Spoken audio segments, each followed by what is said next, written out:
ফিফার নতুন বড় ঘোষণা, মিশর ও আর্জেন্টিনা ম্যাচ পুনরায় ২০ মিনিট হবে।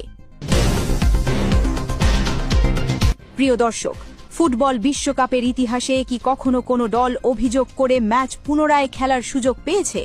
না, কখনো হয়নি। কিন্তু মিশর এখন ঠিক সেই অসম্ভবকে সম্ভব করছে। ৭ জুলাই আটলান্টায় আর্জেন্টিনার বিরুদ্ধে ৩-২ গোলে হারার পরদিনই মিশরের ফুটবল ফেডারেশন সভাপতি হানি আবু রিদা ফিফায় আনুষ্ঠানিক অভিযোগ দায়ের করেছেন। রেফারির ভুল সিদ্ধান্ত এবং VAR এর অসামঞ্জস্যপূর্ণ ব্যবহারের কারণে মিশর অন্যায়ভাবে বিদায় নিতে বাধ্য হয়েছে। মিশরের এই বিদায় শুধু মিশরীরা মেনে নেয়নি, সারা বিশ্বের ফুটবল প্রেমীরাও ক্ষুব্ধ। সামাজিক মাধ্যমে #জাস্টিস ফর ইজিপ্ট ট্রেন্ড করছে। কোটি মানুষ মিশরের পাশে দাঁড়িয়েছে। বিশেষত মুসলিম বিশ্বে মিশরের প্রতি ব্যাপক সমর্থন, কারণ একটি মুসলিম দল সাহসের সাথে বিশ্ব চ্যাম্পিয়নকে হারানোর পথে ছিল এবং তারপর এই বিতর্কিত পরিণতি।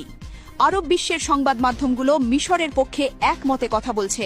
বেইন স্পোর্টসের স্টুডিওতে আবু ত্রিকার কথা আরব দর্শকদের হৃদয় ছুঁয়ে গেছে। মিশরের প্রেসিডেন্ট আবদেল ফাত্তাহ আস-সিসি দলের পাশে দাঁড়িয়ে বললেন, তোমরা পুরো মিশরের গর্ব। হার হয়েছে, কিন্তু মিশর হয়ে গেছে বিশ্বের হৃদয়ের দল। প্রিয় দর্শক, এখন একটু নিরপেক্ষভাবে বিশ্লেষণ করি।